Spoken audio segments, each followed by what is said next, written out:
bonjour, je suis heureux de vous retrouver pour cette nouvelle édition d'AQC TV Live.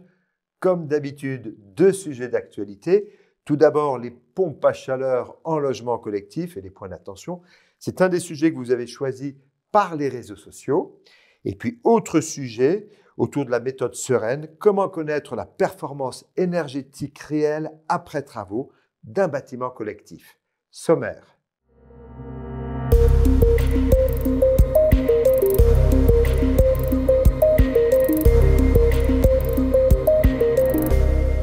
Premier sujet, les pompes à chaleur en logement collectif. Quels sont les points d'attention? Et pour en parler avec moi, j'accueille Arnaud Meyer de l'AFPAC. Eh bien, peut-être déjà vous présenter l'AFPAC.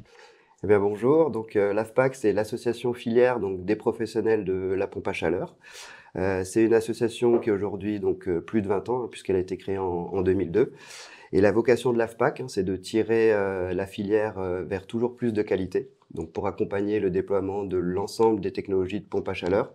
Et donc, quand je dis ensemble des technologies de pompe à chaleur, j'entends donc la géothermie, l'aérothermie, mais aussi les pompes à chaleur hybrides, que ce soit de l'hybridation de chaufferie gaz ou alors de l'hybridation avec d'autres ENR comme le solaire. Et donc, l'AFPAC est composé de 80 membres et donc on bénéficie d'une expertise, on va dire, collective et pluridisciplinaire qu'on met à disposition, met à disposition de la filière et notamment des professionnels. Et justement, parlons un petit peu des points d'attention, cette fois-ci sur le logement collectif, des particularités, des technologies.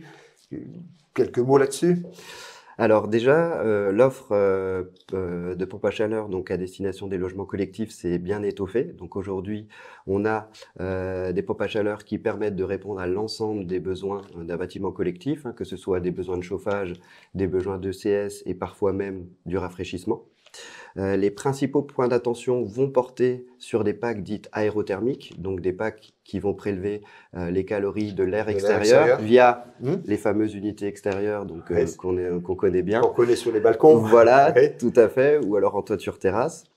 Et donc, va venir capter l'air à l'extérieur, puis la diffuser à l'intérieur, soit directement sous forme d'air réchauffé, donc les packs RR, ou soit transmettre cette énergie à une boucle d'eau pour du chauffage, donc le réseau d'eau. Donc là, on est sur des packs RO, et donc c'est ce qu'on retrouve aujourd'hui le plus communément dans les bâtiments collectifs, c'est des packs RO monoblocs à grosse puissance qui viennent en remplacement de chaufferie, ou alors une série de packs moyenne puissance en cascade, on appelle ça la cascade, mais en gros elles sont montées en série pour pouvoir répondre aux besoins. Donc ça, c'est sur les technologies. Peut-être les points de vigilance transverses que l'on peut regarder. Bon, c'est assez large comme question. Et c'est quand même assez nouveau. Alors nouveau, je dirais pas, puisqu'aujourd'hui on a déjà 35% des logements neufs en collectif qui sont équipés de pompes à chaleur. Oui. C'est ça, plus d'un tiers. Et donc c'est des résultats qui ont été donnés par le retour d'expérience Retex RE2020. Oui. Donc le développement est déjà là, mais le sujet est effectivement un peu plus récent, je dirais, en rénovation, où là on a des points de vigilance qui tournent autour principalement de deux sujets. Le premier, c'est l'intégration au bâtiment, donc la bonne intégration au bâtiment. Et ensuite, c'est le dimensionnement, avec un maître mot qui va venir chapeauter tout ça, c'est anticiper. L'anticipation, c'est vraiment essentiel sur ces projets-là. Et donc, quand je parle d'intégration au bâtiment, j'entends donc l'intégration acoustique, je dirais. Le premier sujet, ça va être l'intégration acoustique et sa prise en compte en amont, en phase conception. Et notamment ne pas hésiter à faire appel à un acousticien durant ces phases de réflexion très en amont. On a l'intégration esthétique et architecturale aussi, puisque c'est important d'avoir des installations qui s'intègrent de façon harmonieuse et qui respectent les règles d'urbanisme. Le raccordement électrique, puisqu'il y a beaucoup de questions justement sur de potentielles adaptations du réseau à anticiper, etc. Donc là aussi, le maître mot, c'est anticiper. Et ensuite, donc au-delà de ces problématiques d'intégration, on va avoir tout ce qui est dimensionnement, notamment en rénovation. Et donc là, il y a un certain nombre de travail en cours sur le sujet. Justement, vous parlez de dimensionnement. Donc moi, je retiens quand même le maître mot de l'importance de la conception. C'est ça. Ouais. Et sur le dimensionnement, nous avons été au caustique pour évoquer ce sujet-là.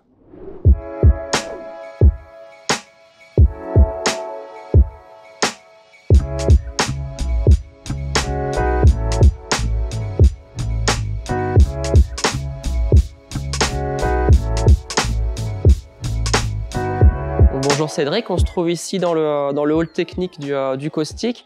Est-ce que tu peux nous rappeler en quelques mots c'est quoi le caustic et ses missions?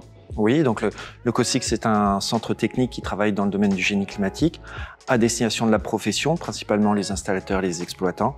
Nos principales activités sont la formation professionnelle, la formation initiale et puis également des travaux d'études à destination de la profession ainsi que des prestations techniques de type audit technique, audit énergétique. Du coup, donc sur la partie mission études du caustic dont tu as parlé, vous travaillez actuellement dans le cadre du programme Profil sur une étude qui concerne les pompes à chaleur en collectif. Est-ce que tu peux nous donner quelques éléments de cette étude et le pourquoi de cette étude? Oui, il y a une très forte actualité autour des pompes à chaleur centralisées. Les décisions des pouvoirs publics font que ces produits sont de plus en plus installés, que ce soit dans le neuf avec la RE 2020 ou dans l'existant, le DPE, le décret tertiaire. Et donc, on voit sortir de plus en plus de projets. Or, ce type d'installation, l'offre a évolué ces dernières années. Les règles professionnelles sont assez mal adaptées. Elles ont été écrites il y a plusieurs années. Donc, il y a beaucoup de travail à mener collectivement sur ce sujet. Et donc, nous, dans le cadre du programme Profil, parmi d'autres travaux, on a en cours actuellement un travail de type schématech qui va consister à proposer à la filière un document avec dedans des schémas hydrauliques. Et donc toujours sur cette étude, quels sont les livrables qui sont attendus? Comment sera structuré le résultat de cette étude? Donc après avoir fait un travail d'analyse de l'offre et des pratiques en matière de schémas, les schémas proposés par les industriels, les schémas utilisés aujourd'hui par les bureaux d'études, on a sélectionné un nombre limité de schémas types que l'on va présenter dans le document pour proposer à la filière des schémas qui nous semblent robustes. Au-delà du schéma, c'est d'en proposer une explication, c'est-à-dire une analyse fonctionnelle, et également de souligner à la fois les points de vigilance spécifiques et à la fois des éléments d'aide au choix, c'est-à-dire pourquoi choisir tel schéma plutôt qu'un autre. Donc toujours par rapport à cette étude donc, que tu viens de nous présenter, est-ce que déjà vous avez identifié des points de vigilance assez génériques mais qui sont en rapport avec cette étude? Oui, tout à fait. Une pompe à chaleur, c'est un objet technique qui a ses propres contraintes. Contraintes notamment sur les aspects de débit, contraintes sur les aspects de température. Et puis, dans toutes ces installations, il y a de la biénergie ou plusieurs générateurs. Et donc, la question de comment associer en termes d'hydraulique et de régulation ces différents générateurs. Et donc, tous les schémas qu'on propose, on vérifie justement qu'ils traitent correctement le découplage hydraulique, la gestion de cascade, la gestion de température. Donc toujours pour revenir sur cette schématech, comment concrètement elle va être structurée? J'imagine qu'il y a plusieurs typologies de pompes à chaleur, donc forcément il y a plusieurs schémas qui sont proposés. En fait, le périmètre couvert par la schématech comprendra à la fois des schémas sur des installations toutes électriques, donc pompe à chaleur électrique à point électrique, et des configurations hybrides, pompe à chaleur plus chaudière, et puis également une structuration par usage couvert, donc des installations qui couvriraient uniquement le chauffage, uniquement le CS ou bien les deux usages confondus. Donc du coup, on a bien compris sur cette étude qu'il y avait la partie schématech. Est-ce qu'il y aura aussi une partie instrumentation, un petit peu pour valider la robustesse des schémas qui sont proposés? D'une manière générale, à ce stade, la profession a besoin de retour d'expérience, peu importe d'où ils proviennent. Et donc, retour d'expérience idéalement mesuré, c'est comme ça souvent qu'on voit les choses et qu'on valide que les installations fonctionnent correctement. Donc, certaines actions sont en cours. Nous-mêmes, on va essayer d'y contribuer en réalisant des monitorings ou des audits d'installation pour augmenter collectivement le retour d'expérience. Donc merci Cédric de nous avoir accueillis ici dans ce hall technique du caustic et puis on attend les résultats de cette étude avec impatience pour la filière. De nouveau dans notre studio d'AQC TV Live pour parler des pompes à chaleur en logement collectif. Vous voyez, j'accueille Samuel Dessay de l'agence Qualité Construction, mais je voudrais d'abord revenir vers vous, Arnaud Meyer de l'AFPAC, pour que vous nous donniez quelques éléments sur l'acoustique, sur le raccordement électrique, sur les études en cours sur ces sujets-là. Alors, en cours, donc on a un plan donc que l'AFPAC a signé avec l'ADEME, donc un plan pour le logement collectif, qui va comporter donc la production de plusieurs guides, donc un guide sur le raccordement électrique, un guide sur l'intégration acoustique, l'intégration architecturale. On va avoir aussi un guide sur le dimensionnement, bien entendu, et une étude sur la qualité, donc la maîtrise de la qualité au niveau des installations en logement collectif, et aussi donc la création de différentes fiches retour d'expérience, parce que c'est important de montrer qu'on a des installations aussi aujourd'hui qui fonctionnent. Donc c'est toujours bien de le partager. Puis ensuite, on a un ensemble de travaux qu'on mène un petit peu de concert avec différents acteurs de la filière. Et on a notamment aujourd'hui une campagne de mesures ADEME qui va pouvoir notamment alimenter nos travaux sur le dimensionnement, par exemple, et d'autres initiatives comme le Rex BP aussi qui va pouvoir alimenter ces travaux. Je me tourne vers Samuel Dossé, donc je te laisse te présenter peut-être et puis nous dire un peu les travaux envisagés. Oui, donc je suis chef de projet à l'AQC. Et donc dans ce cadre des pompes à chaleur, on avait mené un premier ex en 2002 qui était plus ciblé maison individuelle, qui avait donné lieu à un premier rapport thématique 12 enseignements de la collection 12 enseignements à connaître. Une des conclusions de ce rapport, c'était aussi de montrer que sur les pompes à chaleur, on avait besoin d'aller sur les pompes en logement collectif, puisqu'on avait très peu de retours d'expérience, parce que c'était un marché émergent. Donc nous, c'est ce qui caractérise un REX sur des problématiques émergentes. Donc on va mener ce REX en logement collectif, qui va démarrer d'ailleurs cette semaine, puisqu'on a un financement ADEME, Action Logement, et puis un partenariat avec l'AFPAC. Donc ça, c'est le comité de pilotage qui va avoir lieu cette semaine. Et l'objectif, c'est d'aller sur le terrain pour aller voir à la fois une veille technique, on va dire, et à la fois aussi une veille organisationnelle, essayer de comprendre le travail des acteurs ensemble, ou justement l'absence de ce travail ensemble. Est-ce que ça conduit à des non-qualités? Voilà, tout à fait. Et l'objectif, donc, c'est toujours la même chose, un retour d'expérience qui va permettre d'alimenter un petit peu l'ensemble de la filière sur ces aspects-là. Donc, beaucoup de travaux en cours, beaucoup d'informations dans les mois à venir, on va dire, il faut un petit peu de temps.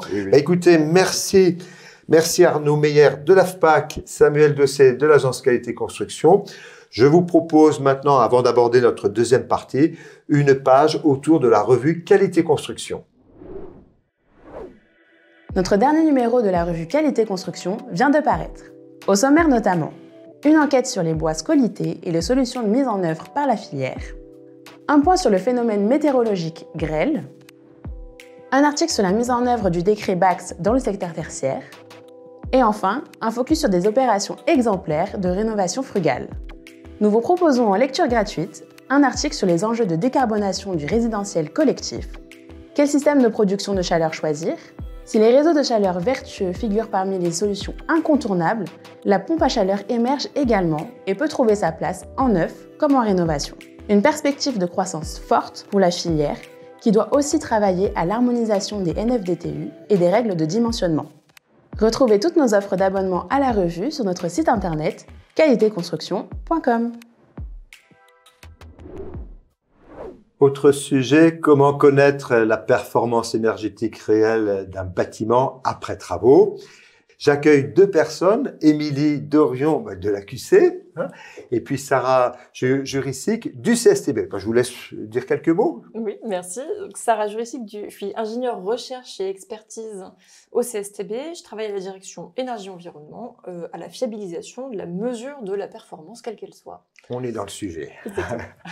Émilie? Donc, je suis Émilie Dorion, chef de projet à l'AQC et je suis pilote du projet Sereine. Alors justement, Sereine, dites-nous quelques mots l'une et l'autre de Sereine. Sereine, c'est la solution de mesure de la performance réelle d'un bâtiment. Ça fait plus de 10 ans maintenant qu'on est beaucoup à travailler dessus et toutes les entités, ce sont l'AQC, le CSTB, il y a aussi l'INES, le CEREMA, le COSTIC, Nobatec INEF 4, l'USMB, Armin et Saint-Gobain Recherche Paris. L'idée, c'est vraiment de regarder l'impact de l'enveloppe et des systèmes sur la performance globale du bâtiment en faisant abstraction de l'usage et de la maintenance. Voilà, du coup l'idée concernant l'évaluation de l'enveloppe, c'est de pouvoir faire une mesure in situ. In situ, ça veut dire on amène des capteurs, on amène des petits chauffages et ça nous permet de caractériser la qualité de l'isolation. Pour ça, on a besoin que les occupants partent de la maison. Pour qu'ils n'impactent pas les mesures, c'est ça? Exactement. Oui, et voilà, sinon ils ouvrent les fenêtres, voilà, ils touchent au capteur. Oui. Et cette mesure, c'est somme toute assez rapide, 24 heures dans le meilleur des cas et dans les meilleures conditions. Ça va jusqu'à 48, voire 72 heures quand la météo est moins favorable. Et pour ça, on dispose aujourd'hui d'un réseau d'opérateurs de 55 répartis sur tout l'Hexagone. Ah, très bien. Alors, vous avez déjà travaillé sur la maison individuelle. Ouais, oui. Vous allez l'étendre, je crois, à d'autres types de bâtiments? Voilà, c'est ça. On a travaillé depuis 3 ans à développer un protocole de la mesure pour le logement collectif. Le logement collectif n'a pas les mêmes enjeux que la maison individuelle. La maison individuelle, c'est simple, on maîtrise la totalité de l'enveloppe du bâtiment. On peut apporter ses petits capteurs, ses petits chauffages, mesurer les températures, mesurer la puissance de chauffage qu'on émet. Et avec ça, on peut faire le calcul du niveau de performance d'isolation de la maison. En logement collectif, on ne peut pas imaginer faire ça. On ne peut pas disposer des capteurs dans tous les logements. Si c'est une opération à 30, 40, 50 logements, ce serait impensable. Du coup, le principe de développer ce protocole, ça a été de définir une façon de faire un échantillonnage des appartements qu'il faut qu'on mesure sur la totalité de l'opération et de définir comment on fait ces mesures dans chacun des appartements. La difficulté, c'est les flux mitoyens. Alors justement, oui, les flux mitoyens donc d'un appartement à l'autre, qui n'est pas vers l'extérieur, c'est ça? C'est ça, qu'il faut qu'on puisse connaître pour les retirer du résultat global. Et il faut aussi qu'on puisse éventuellement apporter des éléments complémentaires. Quand on fait un échantillonnage, on n'a aucune garantie que les appartements soient représentatifs de tout le bâtiment. Donc on a ajouté ce qu'on appelle un flux-mètre. C'est un nouveau capteur qu'on a intégré au kit, que l'on positionne à la fois sur les parois qui donnent justement vers les mitoyens, mais qui donnent aussi vers l'extérieur, pour être sûr de justement connaître totalement l'environnement de ce logement, de caractériser à la fois les flux internes, donc vers les appartements mitoyens, mais aussi vers les parties communes, et les flux qui vont vers l'extérieur pour comparer éventuellement ces résultats au calcul de conception qui a pu être réalisé par un bureau d'études. Alors, vous avez déjà testé plusieurs fois cette méthode ? Oui, aujourd'hui, si on fait les comptes, on est à 9 opérations sur lesquelles on est intervenu, ce qui correspond à 19 équivalents logements. Donc, pourquoi équivalents logements? Parce qu'on a eu beaucoup de logements, mais on a aussi eu des bureaux et des établissements recevant du public, donc avec des surfaces plus grandes. On a fait donc ces mesures-là sur ces 9 opérations. Il faut savoir que la première, elle a été faite en hiver 2021 et la dernière, c'est la semaine prochaine. Donc, entre-temps, le protocole a beaucoup évolué. Donc, déjà, on a ajouté ce flux-mètre qui est vraiment maintenant un des moteurs, en fait, de la mesure.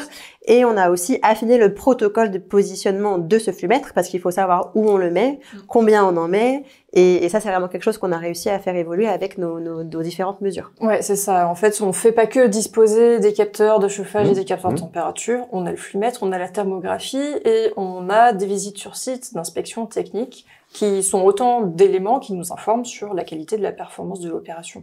Et notamment, donc je parle de la thermographie parce que ça nous aide précisément à poser les flux-mètres où il faut. Donc, là où il y a la déperdition, par exemple. Oui, voilà, ou justement pour éviter de poser le flux-mètre pile un endroit où il y a un pont thermique qui donnerait une information faussée de la vraie qualité de l'ensemble de la paroi ou du plancher haut, du plancher bas. D'accord. Alors, nous avons été sur un chantier, on vous a accompagné en région parisienne, à La Haye-les-Roses. C'est un immeuble de 22 logements, 1200 mètres carrés. Début du chantier en septembre 2022. Et puis, fin du chantier, ces jours-ci, en octobre 2024. Je vous propose qu'on regarde le reportage.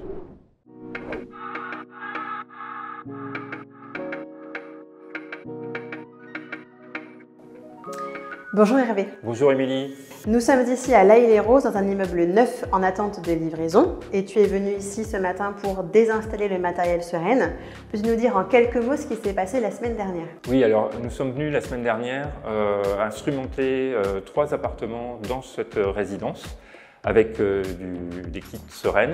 Et ces appartements ont été préchauffés au préalable afin d'avoir une température homogène dans les appartements. Peux-tu nous décrire le matériel Seren? C'est le même matériel que celui qu'on utilise dans une maison individuelle. C'est un matériel qui est constitué de radiateurs en fait qu'on vient placer dans différentes pièces du logement et ces radiateurs sont pilotés par des modules qui permettent d'allumer ou d'éteindre le radiateur au fur et à mesure de la campagne de mesure.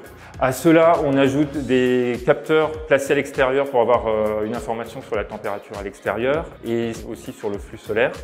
Et on rajoute en plus par rapport aux maisons individuelles des flux-mètres. Alors la problématique qu'on a dans le logement collectif par rapport à la maison individuelle, c'est qu'on ne peut pas mesurer tous les appartements. C'est impossible pour des questions de quantité de matériel de mesure et de temps d'immobilisation. Et donc du coup, on utilise les flux-mètres pour avoir une information sur le flux de chaleur qui traverse les parois entre l'appartement qu'on mesure et un appartement mitoyen. On vient aussi placer des flux-mètres sur les parois qui donnent vers l'extérieur, les parois déperditives. Alors là, c'est plus dans le but de comparer la valeur qu'on trouve par la mesure avec le résultat du calcul qu'a fait le bureau d'études thermiques. Et donc, comment fonctionne ce flux-mètre? Comment on le positionne? Donc le flux-mètre, c'est un capteur plat qui est constitué d'une partie sensible à l'intérieur, protégée par un boîtier. Donc cette partie sensible, elle transforme la différence de température en tension. Et donc on a une face rouge et une face bleue. On vient plaquer la face bleue du flux-mètre contre la paroi et la face rouge tournée vers l'intérieur de l'appartement. Et en fait, c'est parce qu'on considère que dans l'appartement, il fait plus chaud que de l'autre côté de la paroi qui va être plus froide. Donc pour placer le flux-mètre, on utilise une caméra infrarouge qui nous permet de regarder si le flux de chaleur à travers la paroi est homogène. Et on vient placer le flux-mètre dans une zone homogène. On peut avoir des ponts thermiques, il ne faut surtout pas placer le flux-mètre à proximité d'un pont thermique. Quel est le retour d'expérience sur l'utilisation du flux-mètre? Alors les flux-mètres, ça fait à peu près une dizaine de logements collectifs sur lesquels on l'utilise. C'est vraiment un matériel indispensable, on en a vraiment besoin. Et par contre, c'est quand même assez difficile jusqu'à maintenant à mettre en place. Vous voyez, il y a des câbles un peu partout qui traînent. Donc en termes de mesure, c'est pas encore optimisé. Et pour cette résidence, quel est le résultat? Eh ben, c'est difficile de te répondre tout de suite puisque là, on vient de terminer les mesures. Par contre, on a utilisé la caméra thermique quand on y est arrivé la semaine dernière. On a fait un peu le tour de la résidence. La caméra nous permet quand même de détecter des défauts au niveau thermique. Et globalement, c'est très bien. Là, tout s'est bien passé. Les mesures, les acquisitions sont bien déroulées. Donc, on est plutôt confiant sur les résultats qu'on va pouvoir obtenir. Merci Hervé de nous avoir accueillis et accompagnés dans cette visite. On en a appris beaucoup plus sur le Sereine en logement collectif. Merci beaucoup. Retour sur le plateau d'AQC-TV Live pour parler de la méthode Sereine avec Émilie Dorion, avec Sarah Juricic. Il y a des résultats sur cette opération? Oui, alors très courtement, parce qu'on a fait la dépose il y a seulement quelques jours. C'est tout récent. C'est tout récent, mais on a des très bons résultats sur la perméabilité à l'air. On est à moins de 0,15 en mètres cubes secondes par mètre carré de déperdition, ce qui est vraiment très bien. Oui. On a pu analyser 2 des mesures locales par flux-mètre qui donnent de bons résultats. On est certains à moins 20% de contre-performance, donc c'est très bien pour une opération collective. Et ça s'est très bien passé comme opération. On n'a aucun doute qu'on réussira à calculer l'indicateur global. Alors ça encourage pour continuer sur Sereine. Il y a des suites à Sereine? Eh bien oui, là sur cette fin d'année, on affine le protocole et qu'on livrera donc dans des documents rendus publics cette fin d'année, description du protocole consolidé, retour d'expérience aussi des opérations qu'on aura faites jusqu'à la fin de l'année. Donc des livrables mis à disposition. Voilà. Et ce qu'il y aura aussi, c'est, dans les prochaines étapes, en tout cas de ce qu'on peut espérer imaginer faire, c'est transmettre le protocole à des opérateurs. Donc aujourd'hui, on a 55 opérateurs qui font la mesure en maison individuelle, mais on pourrait leur proposer de faire aussi cette mesure en logement collectif. Aujourd'hui, c'est nous. Nous-mêmes qui faisons les mesures. Donc là, l'idée, c'est de le donner aux mains des professionnels. On a aussi comme perspective éventuellement de faire appel à des maîtres d'ouvrage qui seraient intéressés par mettre du Sereine dès la phase conception pour avoir vraiment une démarche qualité tout au long du process, voire du commissionnement, parce qu'on pourrait aussi s'intégrer à ces démarches-là. Et puis la cerise sur le gâteau, ce serait d'arriver à appliquer cette méthode aux bâtiments tertiaires. D'abord, les bâtiments scolaires, parce qu'ils ont l'avantage d'être inoccupés régulièrement. Oui. Voilà, c'est vraiment l'idée d'aller sur cette typologie de bâtiments, maintenant qu'on connaît plutôt bien le logement. Eh bien, beaucoup de projets. C'est bien, merci. Merci Sarah Juricic du CSTV. Merci Émilie Dorion de l'AQC. Voilà, notre émission se termine. Merci de nous avoir suivis. Vous retrouverez tous les liens dans la description. Prochaine émission fin de l'année. Merci à la technique, Ève, Richard, Lionel. Retrouvez l'intégralité de nos émissions sur notre chaîne YouTube. Bonne fin de journée.